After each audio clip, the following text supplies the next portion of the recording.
Students, आज हमारा जो नेक्स्ट टॉपिक है वो है structure of DNA. Structure of DNA, जिसको हम Watson and Crick model of DNA का नाम भी देते हैं, ये सेकेंड चैप्टर का सबसे ज्यादा इंपॉर्टेंट लॉन्ग क्वेश्चन भी है। एमटी कैट के पॉइंट ऑफ व्यू से भी एक इंपॉर्टेंट टॉपिक है। एमसीक्यूज इसमें से पूछे जाते हैं, उसके बाद शॉर्ट क्वेश्चन भी पूछे जाते हैं। तो आज हम इसको काफी डिटेल से डिस्कस करेंगे कि किस तरह से स्ट्रक्चर ऑफ डीएनए मॉडल जो है, जो स्केल मॉडल ऑफ डीएनए, वो डिस्कवर किया गया। अब देखिएगा, हमने स्ट्रक्चर ऑफ डीएनए को सबसे पहले क्या कहा कि इसको हम Watson and Crick model of DNA का नाम भी देते हैं। उसके पीछे वजह क्या है कि दो साइंटिस्ट, जेम्स वाटसन और फ्रांसिस क्रिक, इन दोनों ने मिलकर ये मॉडल ऑफ डीएनए दिया था, जिस वजह से इनके नाम पर ही ये मॉडल कंसिडर किया जाता है कि Watson and Crick model of DNA. अब इन्होंने ये जो scale model of DNA discover किया था, इसके पीछे कुछ प्रीवियस रिकॉर्ड था कि जिसकी बेस पर इन्होंने उस डेटा को यूज करते हुए स्ट्रक्चर ऑफ डीएनए को डिस्कवर किया। उसके अंदर सबसे पहला नाम आ जाता है एरविन चारगाफ का, कि जिसने 1945 में इस चीज के बारे में बताया कि जो डीएनए के स्ट्रक्चर के अंदर नाइट्रोजनियस बेसिस होती हैं, डीएनए के स्ट्रक्चर के अंदर जो नाइट्रोजनियस बेसिस होती हैं, उनकी रेशियो इक्वल होती है। किस तरह से?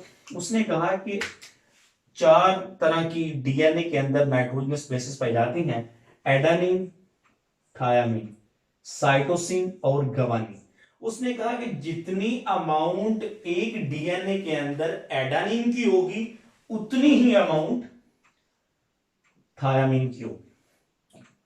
फिर उसने कहा कि जितनी अमाउंट साइटोसिन की होगी, उतनी ही अमाउंट गवानीन की होगी। मतलब कि इक्वल रेशियो होगी दोनों की, equal ratio of nitrogenous basis. जितना एडेनिन होगा उतना ही एक स्ट्रक्चर ऑफ डीएनए के अंदर थायमिन होगा, जितनी साइटोसिन होगी उतनी ही गवानीन होगी। उसके बाद दूसरे नंबर पर दो साइंटिस्ट हैं, Maurice Wilkins and Rosalind Franklin. इन दो साइंटिस्ट ने एक्सरेज डिफ्रैक्शन को यूज करते हुए स्ट्रक्चर ऑफ डीएनए को डिटरमाइन किया था। किस तरह से?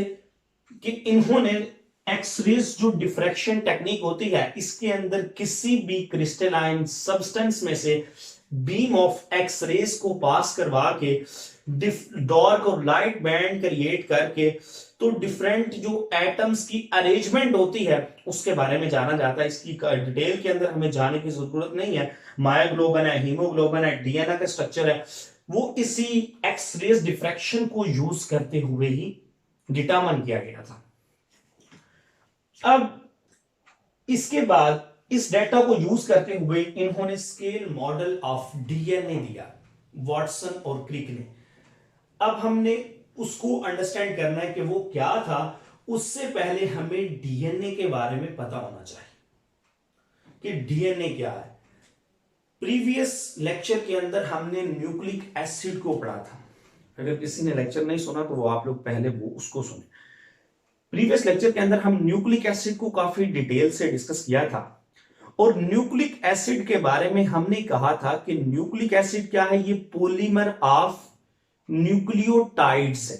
हमने वहां पे सिंपली ये कहा था कि न्यूक्लिक एसिड, अगर हम यहां पे इसको राइट करें तो न्यूक्लिक एसिड, एन से न्यूक्लिक और ए से एसिड, हमने क्या कहा था इसके बारे में कि ये पॉलीमर है किसकी? न्यूक्लियोटाइड्स की, polymer of nucleotides. Nucleic acid क्या है? Polymers of nucleotides. पोली का मतलब होता है मैनी और मर्स पार्ट्स। मतलब कि जब बहुत से न्यूक्लियोटाइड्स के मॉलिक्यूल आपस में मिल जाएं तो वो जो नेक्स्ट बनेगा उसको हम क्या नाम देंगे? Nucleic acid. फॉर एग्जांपल, ये एक न्यूक्लियोटाइड है, ये इसके साथ अटैच हुआ, नेक्स्ट न्यूक्लियोटाइड, फिर एक और न्यूक्लियोटाइड, फिर एक और न्यूक्लियोटाइड। इस तरह एक जो लॉन्गर चेन बनाते हैं इसको हम न्यूक्लिक एसिड का नाम देते हैं पूरे को। और ये जो एक है, ये जो एक है इसमें से, इसको हम कह रहे हैं न्यूक्लियोटाइड। अब ये जो न्यूक्लियोटाइड है, अब हमने इसको डीएनए के केस में देखना है, इस न्यूक्लियोटाइड को पहले हम देखते हैं न्यूक्लियोटाइड क्या। न्यूक्लियोटाइड बेसिकली 3 चीजों से मिलकर बना हुआ होता है। सबसे पहला क्या, आप लोगों को पता है कि पहला हमने क्या कहा था, नाइट्रोजनियस बेसिस। नाइट्रोजनियस बेसिस मतलब नाइट्रोजन कंटेनिंग बेसिस। वो हमने 2 तरह की पढ़ी थी, याद हो आप लोगों को तो। एक को नाम दिया गया था प्यूरिन्स, दूसरे को नाम दिया गया था पिरिमिडिन्स। अब प्यूरिन्स के अंदर क्या आ जाता है और पिरिमिडिन्स के अंदर एडानिन और गवानिन, ये प्यूरिन्स के अंदर आ जाते हैं। और उसके बाद साइटोसिन, थायामीन और यूरेसिल। और यूरेसिल मैं आप लोग को बताता हूं कि ये डीएनए के स्ट्रक्चर में हम स्टडी नहीं करते, ये सिर्फ और सिर्फ आरएनए के स्ट्रक्चर के अंदर यूरेसिल मौजूद होता है थायामीन की जगह। आरएनए का स्ट्रक्चर जब हम स्टडी करेंगे तो उसके अंदर ये थायामीन नहीं होगा और यहां पर ये यूरेसिल नहीं होगा। डीएनए के स्ट्रक्चर में यूरेसिल नाइट्रोजन बेस नहीं होती, ठीक है। अब देखेंगे एडानिन और गवानिन, ये जो है ये है डबल रिंग। एक इसके अंदर 5 कार्बन रिंग होता है, जबकि दूसरा एक 6 कार्बन रिंग होता है, जबकि दूसरा 5 कार्बन रिंग होता है। 6 और 5। और यहां पर नाइट्रोजन मौजूद होती है, उसके बाद यहां पर भी नाइट्रोजन, यहां पर भी नाइट्रोजन और यहां पर भी नाइट्रोजन के मौजूद होने की वजह से इसको हम नाइट्रोजनियस बेसिस का नाम देते हैं। उसके बाद पिरामिड की देखें तो ये सिंगल रिंग्ड होता है और इसके 6 कॉर्नर होते हैं और यहां पर भी नाइट्रोजन, यहां पर एक मौजूद होता है और एक यहां पर मौजूद होता है। ये एक नाइट्रोजनियस बेस। उसके बाद दूसरे नंबर पर आ जाती है पेंटोज शुगर। और पेंटोज शुगर कौन सी है, जिसको हम नाम देते हैं राइबोस का। तीसरे नंबर पर आ जाती है इसमें से फास्फोरिक एसिड, उसमें से जो फास्फेट ग्रुप होता है। ये 3 चीजें मिलकर तो एक न्यूक्लियोटाइड्स बना रही हैं। जब हमने न्यूक्लिक एसिड पढ़ा था, अब इसको जरा ध्यान से समझना है। न्यूक्लिक एसिड पढ़ा था तो हमने क्या कहा था कि न्यूक्लिक एसिड को हमने 2 कैटेगरीज के अंदर डिवाइड किया था। एक को हमने नाम दिया था डीएनए, जबकि दूसरे को नाम दिया था आरएनए। अब इनको समझना है। ये देखिए एनए, ये तो न्यूक्लिक एसिड, आपको पता चल गया न्यूक्लिक एसिड। और ये डी और आर का क्या मतलब है? डी का मतलब यह है कि डीऑक्सीराइबोस, डीऑक्सीराइबो। और ये क्या है आरएनए? ऑक्सीराइबो, राइबो, इसको हम सिंपली राइबो लिखते हैं, ऑक्सी नहीं आएगा इसके अंदर। राइबो न्यूक्लिक एसिड आ गया और यहां पर भी न्यूक्लिक एसिड, ठीक है। अब हमने देखना है वो डीऑक्सीराइबो से क्या मराद है। डी से मराद क्या है? आउट। डी से मराद हम ले तो यहां पे डी से मराद है आउट, बाहर निकलना। और ऑक्सी मीन ऑक्सीजन का, कहां से? राइबोस से। अब हम इसको समझते हैं। सपोज कि यहां पर हम राइबोस का पहले स्ट्रक्चर बनाते हैं। ये कार्बन नंबर 1 है, ये 2 है, 3, 4 और यहां पर ये कार्बन नंबर 5। कार्बन नंबर 1 के ऊपर वाले पोर्शन पे OH, नीचे H, H OH, H OH, यहां पर H और यहां पर H, H और यहां पर OH। ये एक राइबोस का स्ट्रक्चर है। हमने क्या कहा कि राइबोस यूज हो रही है। दूसरे नंबर पे हमने क्या कहा? फास्फोरिक एसिड PO4 यूज हो रहा है इसके अंदर। फास्फोरिक एसिड का फार्मूला इज 3PO4, जबकि हमने इसमें से फास्फेट ग्रुप सिर्फ यूज करना है तो वो PO4 है, ठीक है। आगे देखिए, अगर हम इसको ओपन फॉर्म में लिखें तो बात जगह पे आप इस तरह भी इसको देखेंगे, ठीक है, PO4। अब ये देखें कि यहां पर क्या होता है कि जब अब हमने एक न्यूक्लियोटाइड को, पहले हमने देखना है कि डीऑक्सी को देखना है कि राइबोस और डीऑक्सीराइबोस में क्या फर्क है। देखिए कि कार्बन नंबर 2 जो है ना राइबोस का, राइबोस शुगर का जो कार्बन नंबर 2 है, जब हम वहां से ऑक्सीजन को रिमूव कर देना तो ये क्या है? ये अब डीऑक्सीराइबोस, ये डीऑक्सीराइबोस हो गए, ठीक है, अगर हम यहाँ पे ऑक्सीजन लगा देते हैं तो ये राइबोस का फॉर्मूला है, ठीक है। लेकिन जब हम ऑक्सीजन यहां से निकाल देंगे तो वो क्या होगा, डीऑक्सीराइबोस। सपोज के यहाँ पे अब हमने डीएनए पढ़ना है तो हम लिहाजा यहाँ पे डीऑक्सीराइबोस वाली शुगर ही यूज करेंगे। आप देखें कि यहाँ पर हमने ओ नहीं लगाया बल्कि ओ को निकाल दिया। एक हमारे पास क्या हुआ कि एक हमारे पास यहां पर ये मिल गया राइबोस शुगर को हमने यहां पर ड्रा कर लिया। अब हमने इसके साथ अटैच करनी है नाइट्रोजनियस बेसिस। हम कोई भी नाइट्रोजनियस बेस ले सकते हैं। सपोज कि यहां पर हम एडेनिन को ले लेते हैं कि एडेनिन जो डबल रिंग्ड है, तो कैसे है उसका स्ट्रक्चर कुछ इस तरह से है कि पहले नंबर पे 5 कार्बन जो है, उसके बाद 6 कार्बन सॉरी, और उसके बाद ये 5 कार्बन। अब हमने क्या कहा कि यहां पर नाइट्रोजन मौजूद है, यहां पर भी नाइट्रोजन मौजूद है, उसके बाद यहां पर भी नाइट्रोजन मौजूद है और यहां पर भी नाइट्रोजन मौजूद है। अब हमने इनकी जो है यहां पर NH2 भी मौजूद है इसके ऊपर। यहां पर डबल बॉन्ड होगा, यहां पर डबल बॉन्ड, यहां पर भी डबल, और यहां पर भी ये डबल बॉन्ड मौजूद होगा। अब ये देखें कि जहां पर कुछ नहीं लिखा, यहां पर समझ लें कि ये कार्बन है। मैं स्ट्रक्चर को गंदा नहीं करना चाह रहा, वो ज्यादा जो है ना वो आप कंफ्यूजन ना काज करे। तो यहाँ पर भी कार्बन मौजूद है, कार्बन कार्बन, यहाँ पे भी कार्बन। अब इस कार्बन के देखेंगे 2 बाड ये, एक ये, और आप लोग को पता है कि एक कार्बन 4 बाड बनाता है और एक नाइट्रोजन 3 बाड बनाता है। आपने अब इनके बॉन्ड्स पूरे कर लेने। यहाँ पे एक कम है तो यहाँ पर हम एक H अटैच करते हैं। नाइट्रोजन के 2 बाड यहाँ पर बने हुए हैं तो एक यहाँ पे हाइड्रोजन अटैच कर देंगे, ठीक है। यहाँ पर इसके 3 पूरे, बाकी जो स्ट्रक्चर है वो बिल्कुल ठीक है सब, यानी कि बॉन्ड्स पूरे हैं। अब यहां पर ये क्या होगा कि जब नाइट्रोजनियस बेस, अब यहां पर ये OH है और यहां पर ये जो N के साथ H है, इसने मिलकर वाटर का मॉलिक्यूल बनाएगा। ये वाटर का मॉलिक्यूल रिलीज हो जाएगा और बाकी का ये जो बॉन्ड बनेगा यहां पर ये जो कार्बन के दरमियान ये जो बॉन्ड बनेगा, कार्बन के दरमियान एक बॉन्ड बन जाएगा, वाटर जो है वो यहां से निकल गया। अब ये क्या है, डीऑक्सीराइबोस। ये डीऑक्सीराइबोस थी जिसको शुगर को हमने नाम दिया कि हमने इस यहां से ऑक्सीजन निकाल दिया। और ये क्या है, ये एक नाइट्रोजनियस बेस है। कौन सी नाइट्रोजनियस बेस है, एडानिन, ठीक है। अब देखें कि जब नाइट्रोजनियस बेस और एडानिन मिले तो ये क्या बनाती हैं, राइबोन्यूक्लियोसाइड, डीऑक्सी राइबोन्यूक्लियोसाइड,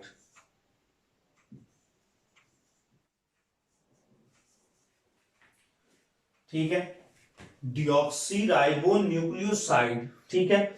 अब जब इसके साथ यहां पर इस कार्बन नंबर 5 के साथ यहां पर PO4 भी अटैच हो जाए, मतलब कि ये जो फास्फेट ग्रुप है ये भी अटैच हो जाए, तो अब हम इसको नाम देंगे डीऑक्सी राइबोन्यूक्लियोटाइड।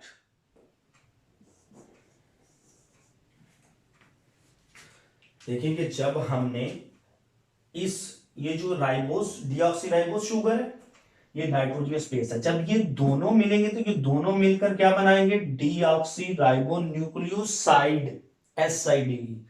और जब ये नाइट्रोजनियस बेस, उसके बाद राइबोस डीऑक्सीराइबोस शुगर और जो फास्फेट ग्रुप है, जब ये तीनों मिल जाएंगे तो ये डीऑक्सीराइबोन्यूक्लियोटाइड्स बनाएंगे।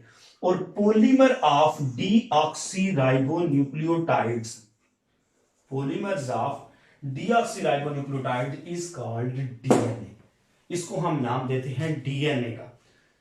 जब ये जो यूनिट है, ये समझ ले कि एक चेयर इस तरह ये मिली हुई है, सपोज क्योंकि DNA डबल स्टैंडर्ड होता है तो मैं इसको 2 स्टैंडर्ड बनाऊंगा इसके। अब ये देखें, ये एक है, समझ लें ये एक डीऑक्सीराइबोन्यूक्लियोटाइड है। अब ये एक, इसके साथ एक और मिलेगा, ये फिर इस तरह का एक और मिलेगा, ये इस तरह का फिर एक और मिलेगा, और ये एक लंबी चेन बनाएगी, ठीक है, फिर एक और चेन अटैच होगी, और उस मॉडल को हम क्या नाम देते हैं, स्ट्रक्चर ऑफ डीएनए। अब हमने इस पॉइंट को डिस्कस करना है, यहां पर उसका जो स्केल मॉडल दिया हुआ है उसने उसको ड्रा करके, ठीक है। यहां तक ये आप लोग दोबारा समझ लें कि ये दोनों मिलकर क्या बनाएंगे, डीऑक्सीराइबो न्यूक्लियोसाइड बनाएंगे। जब ये और ये मिल जाएगा तो ये डीऑक्सीराइबो न्यूक्लियोटाइड बनाएंगे। जब ये तीनों मिल जाएंगे, ये तीनों चीजें मिलकर डीऑक्सीराइबो न्यूक्लियोटाइड्स बना रहे हैं। और बहुत से जब डीऑक्सीराइबो न्यूक्लियोटाइड्स मिल जाएंगे तो वो जो लंबी चेन बनेगी उसको हम डीएनए का नाम देते हैं। अब हमने आप लोगों को मैं यहां पे बता दूं कि अब हमने इसको सिंपल बनाना है। यहां पर मैं डिटेल स्ट्रक्चर जो एक डीऑक्सीराइबो न्यूक्लियोटाइड की स्ट्रक्चर थी वो मैंने ड्रा कर दी है। अब हमने जो स्ट्रक्चर बनाना है वो बिल्कुल सिंपल बनाएंगे, तो हम इसको इरेज कर देंगे।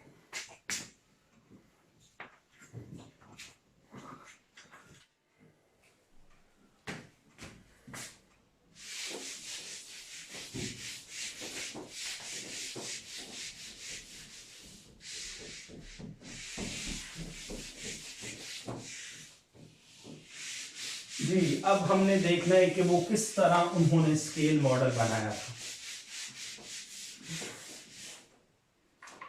अब देखिए, आप लोग जब स्ट्रक्चर किसी को यानी कि रफ डायग्राम में देखेंगे तो ऐसे बनी हुई होगी डीएनए की स्ट्रक्चर, ठीक है। पांच जगहों पे उन्होंने इस तरह बनाई होगी, यानी कि पहले बहुत कम्प्लेक्स फॉर्म में होती है, फिर इस तरह, ठीक है। लेकिन जब स्टूडेंट्स को समझाया जाता है तो इसको फिर इसके अंदर ये जो बल पड़े हुए तो उनको निकाल के सीधा करके समझाया जाता है कि स्ट्रक्चर किस तरह से मौजूद है डीएनए की। तो अब हम जो स्ट्रक्चर पढ़ेंगे वो बिल्कुल स्ट्रेट फॉर्म में उसकी स्ट्रक्चर होगी। देखते हैं हम ड्रॉ करके। अब देखेंगे यहां पर सबसे पहले तो हम राइबोस शुगर और कौन सी डीऑक्सीराइबोस शुगर बनाएंगे। ये देखें जी, यहां पर ये डीऑक्सीराइबोस शुगर है। वो जो ऑक्सीजन हाइड्रोजन है वो मैं अटैच नहीं करूंगा क्योंकि उसकी वजह से वो जरा जो आप लोग को समझने में कहीं परेशानी ना हो, तो इसलिए मैं सिर्फ सिंपल से स्ट्रक्चर बनाई है, वो डिटेल से आगे मैंने आप लोग को बनाकर बता दी। अब देखिए यहाँ पर कार्बन नंबर 1 है, ये कार्बन नंबर 2, ये कार्बन नंबर 3 और ये कार्बन नंबर 4, और इसके साथ यहाँ पर कार्बन नंबर 5 अटैच है, ठीक है। अब देखेंगे यहां पर ये सिंपली क्या है, एक डीऑक्सीराइबोस शुगर है। यहां पर हम H अटैच करेंगे, OH नहीं लिखेंगे कभी भी क्योंकि ये डीऑक्सीराइबोस शुगर। अब देखें कि यहां पर अब हमने देखना किस तरह से कि यहां पर नाइट्रोजनियस बेसिस हमने जो पढ़ी थी वो हमने कार्बन नंबर 1 पर नाइट्रोजनियस जो बेस है वो अटैच होगी। फॉर एग्जाम्पल कार्बन नंबर 1 पर यहां पर नाइट्रोजनियस बेस हो जाती है एडानीन अटैच, ठीक है। नाइट्रोजनियस बेस कार्बन नंबर 1 पर राइबोस शुगर के, वहां पर भी हमने कार्बन नंबर 1 पर डिटेल से शो की थी, यहां पर भी हम कार्बन नंबर 1 पर उसको शो कर रहे हैं, ठीक है। कार्बन नंबर 5 पर वहां पर हमने पेंटोज वो जो फॉस्फेट ग्रुप है उसको अटैच किया था, यहां पर भी हम इसी तरह फॉस्फेट ग्रुप को PO4 को अटैच कर रहे हैं। इसी तरह नीचे मैंने आप लोग को बताया था कि वो सिर्फ और सिर्फ एक डीऑक्सीराइबो न्यूक्लियोटाइड है, और इस तरह के यानी कि ये एक, ये दो, ये तीन, इस तरह ये एक डीऑक्सीराइबो न्यूक्लियोटाइड है, ये दूसरा, इस तरह ये एक है। अब ये हम दूसरा ड्रॉ करने जा रहे हैं, ठीक है।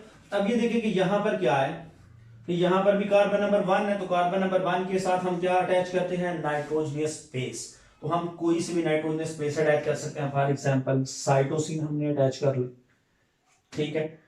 उसके बाद आगे आ जाए, कार्बन नंबर 1, 2, कार्बन नंबर 2 है यहां पर, ये कार्बन नंबर 3, ये 4 और ये कार्बन नंबर 5। कार्बन नंबर 5 के ऊपर हमने फॉस्फेट ग्रुप को अटैच कर लिया, ठीक है। उसके बाद आगे हम फिर इस तरह का स्ट्रक्चर बनाने थे, फिर मैं आप लोग को एक और चीज के बारे में बताता हूं। ये देखें कि यहां पर कार्बन नंबर 1 पर हम इसी तरह कोई ना कोई नाइट्रोजनियस बेस अटैच करेंगे, जैसे यहाँ पर एडानिन, यहाँ पे साइटोसिन, यहाँ पे हम गवानीन कर लेते हैं। ठीक है, यहाँ पे हम कोई भी अटैच कर सकते हैं सिवाय यूरेसिल के, क्योंकि यूरेसिल डीएनए के अंदर नाइट्रोजनस बेस नहीं आती। अब देखिए कार्बन नंबर 5 पर फॉस्फेट ग्रुप हमने अटैच कर दिया PO4। अब आपने देखा कि जब हमने स्ट्रक्चर डिटेल से पढ़ा था तो कार्बन नंबर 3 के ऊपर वाली साइड पे क्या था, हाइड्रोजन था, जबकि नीचे वाली साइड पर OH था, अल्कोहलिक ग्रुप। OH को हम क्या कहते हैं, अल्कोहलिक ग्रुप। और यहां पर क्या है, एसिडिक। और जब भी अल्कोहल और एसिड मिले तो क्या बनता है, हमेशा जो नेक्स्ट बॉन्ड बनता है उसको हम एस्टर बॉन्ड का नाम देते हैं। ठीक है, अब ये देखें कि यहां पर ये जो PO4 है, ये जो फॉस्फेट ग्रुप है, यहां पर इस वाले कार्बन के दरमियान 5 वाला जो है, इस न्यूक्लियोटाइड का, इस डीऑक्सीराइबो न्यूक्लियोटाइड का जो कार्बन नंबर 5 है, और इस वाले राइबो न्यूक्लियोटाइड का जो कार्बन नंबर 3 है, इसके पास OH है यहां पर, और इनके दरमियान फिर एक क्या बनेगा, एक बॉन्ड बनेगा। जब भी OH और एसिड के दरमियान बॉन्ड बने तो उसको हम एस्टर बॉन्ड कहते हैं।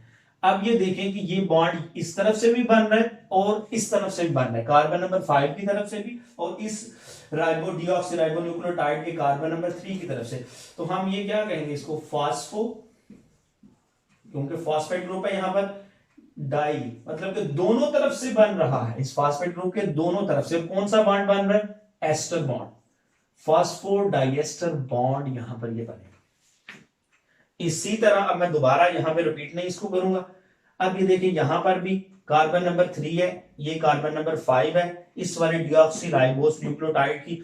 अब यहां पर भी अल्कोहल के दरमियान और एसिड के दरमियान, फॉस्फेट ग्रुप है, इनके दरमियान बॉन्ड बनेगा, और इस बॉन्ड को भी हम फास्फोडाइएस्टर बॉन्ड का नाम देंगे।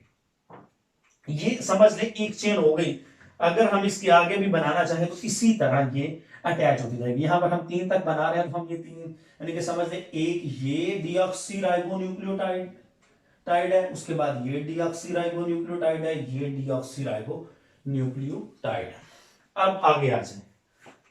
अब आपने जो स्ट्रक्चर बनाना है इसके अपोजिट, तो वो आपने उल्टी स्ट्रक्चर बनानी। किस तरह से, ये देखिए मैं आप लोग को फिर बताता हूं। वो एक 3 और 5 वाला जो आपका कॉन्सेप्ट है कि 3 to 5 एंड 5 to 3 वो क्या होता है, उसके बारे में मैं आप लोग को भी बताता हूं।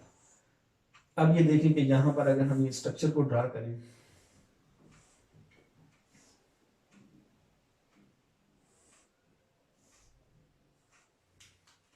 ये कार्बन नंबर 1, ये कार्बन नंबर 2, ये कार्बन नंबर 3 और ये कार्बन नंबर 4 और यहां पर 5 कार्बन नंबर, और इसके साथ आप लोग को पता है कि फॉस्फेट ग्रुप अटैच होता है। ठीक है, इसी तरह आपने दोबारा इस स्ट्रक्चर को बना देना। कार्बन नंबर 1 के ऊपर क्या होती है, नाइट्रोजनियस बेस अटैच होती है। फारिग, अब मैं आप लोग को इसके बारे में, पहले यहां पर स्ट्रक्चर बना लें तो फिर मैं आप लोग को बताता हूं कि इसके बारे में आगे आप लोगों ने क्या करना है। अब ये देखें कि यहां पर कार्बन नंबर 5 के ऊपर हम क्या अटैच करेंगे, PO4। ठीक है, यहां पर ये कार्बन नंबर 1 है।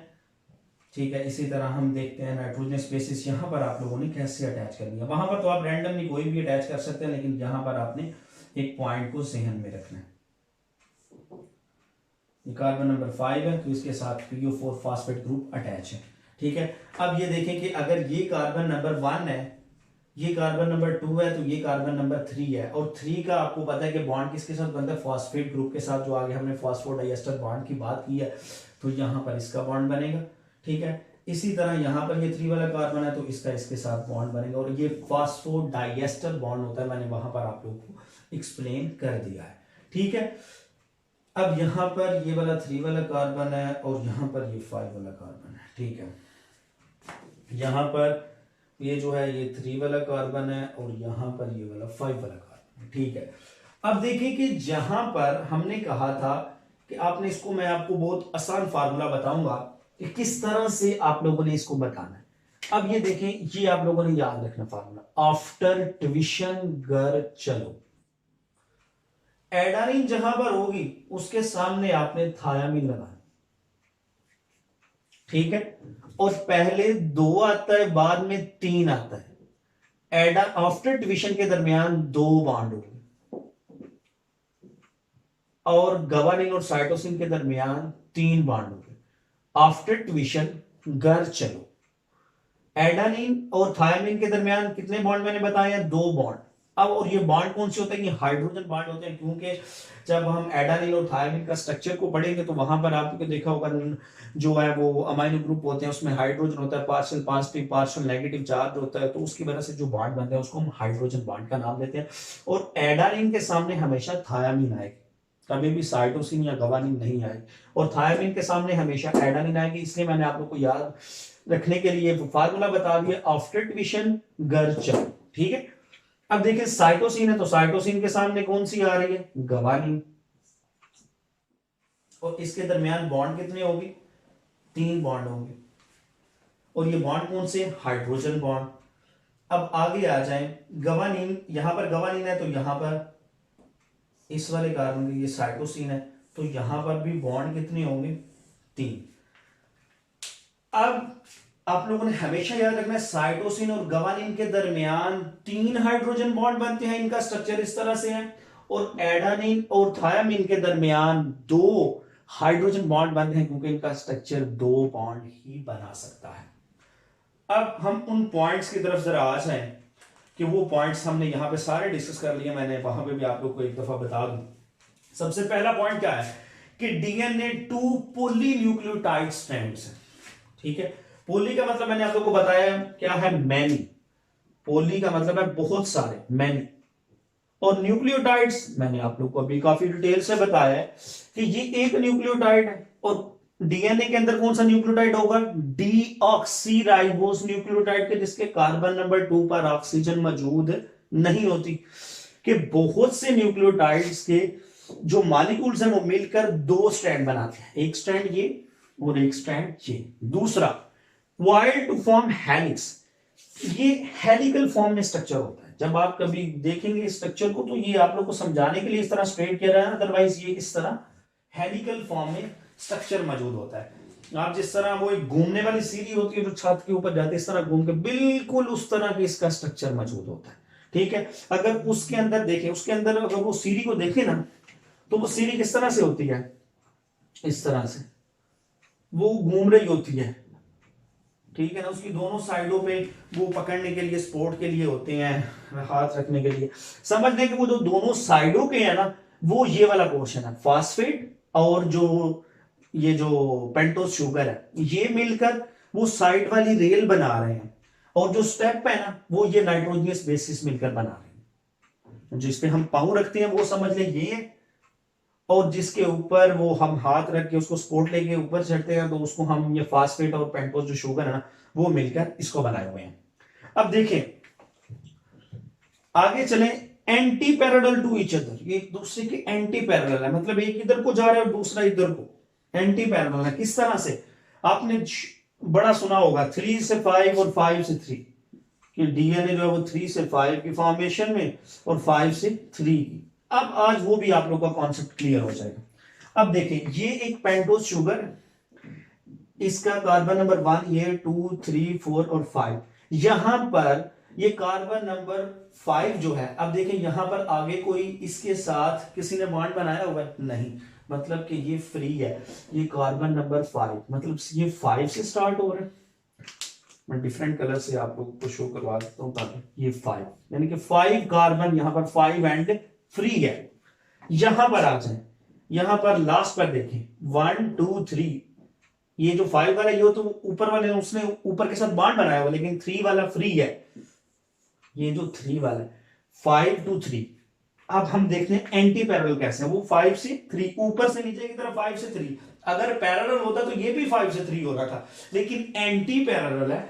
तो उसके बाद क्या है कि यहां पर देखें, ये कार्बन नंबर 3 है यहां पर फ्री, और यहां पर कार्बन नंबर 5 जो है ये वाला देखें, और यहां पर ये वाला देखिए कि वहां से 5 से 3 है, यहां से 3 से 5 है, 5 से 3, 3 से 5, मतलब कि ये एक दूसरे के बिल्कुल anti parallel to each other, एक दूसरे के एंटी पैरेलल है। उसके बाद जितनी अमाउंट एडेनिन की होगी उतनी ही थायमिन की होगी, और इनके दरमियान बॉन्ड कौन सा होगा, डबल। ये मैं अभी आप लोग को ये भी कॉन्सेप्ट बताया। और गवानीन और साइटोसिन के दरमियान ट्रिपल बॉन्ड।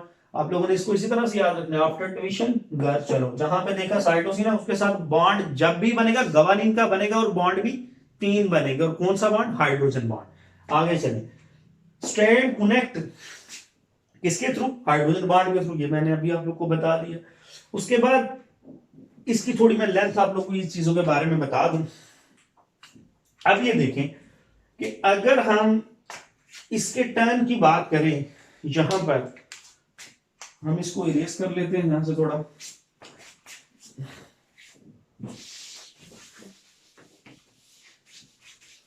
ताकि आप लोग को समझने में आसानी हो।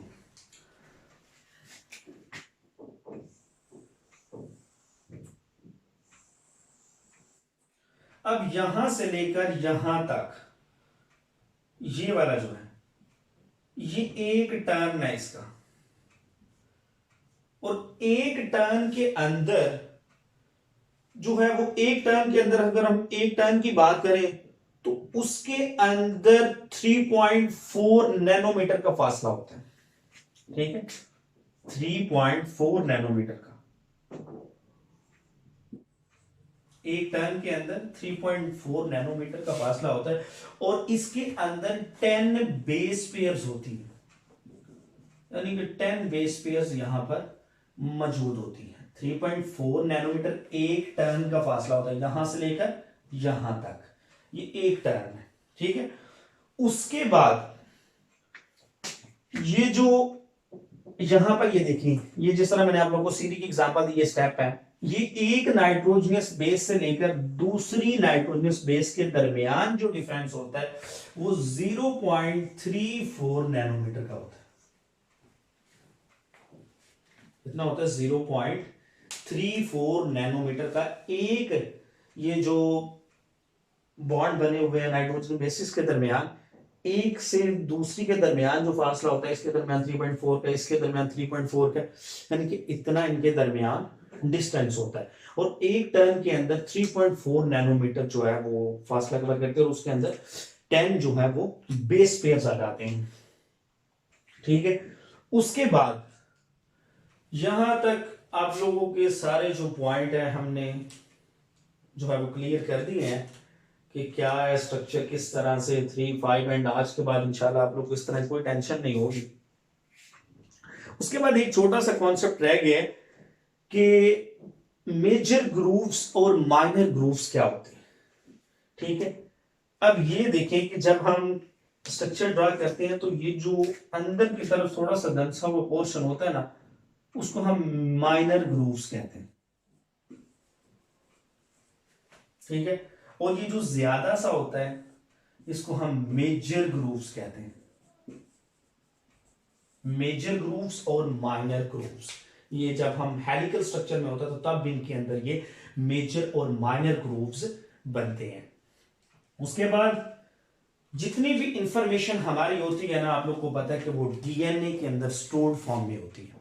जितनी भी हमारी जो इंफॉर्मेशन होती है स्ट्रक्चरल और फंक्शनल पॉइंट ऑफ व्यू से, सेल के अंदर जितनी भी इंफॉर्मेशन होती है वो कहां पर मौजूद होती है, डीएनए के अंदर। और जो अगर हम बैक्टीरियम इकोलाई का डीएनए देखें तो उसके एक स्ट्रैंड के अंदर 5 मिलियन जो है वो बेस पेयर प्रेजेंट होती हैं, और अगर हम इस इंफॉर्मेशन को डिवाइड करें तो हर जो सेवरल 100 बेसिस जो हैं वो मिलकर क्या बनाती हैं, ये जो बेसिस होती हैं इसको हम जीन्स का नाम भी देते हैं, और आप लोग को पता है कि जितने भी कैरेक्टर्स ट्रांसफर होते हैं वो जीन्स के थ्रू होते हैं।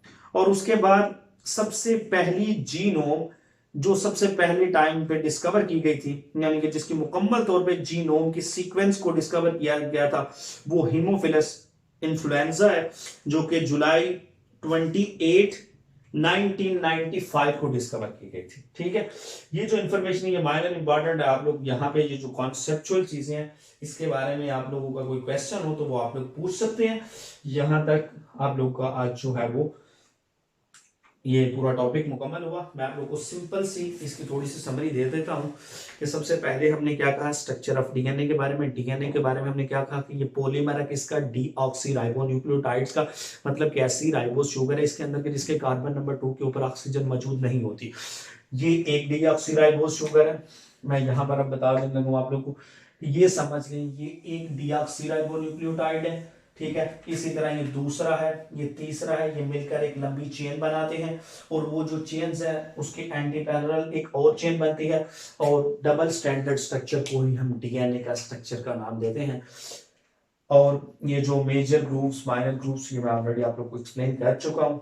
अगर आप लोगों को क्वेश्चन है तो वो आप लोग पूछ सकते हैं, बाकी इंशाल्लाह नेक्स्ट लेक्चर के अंदर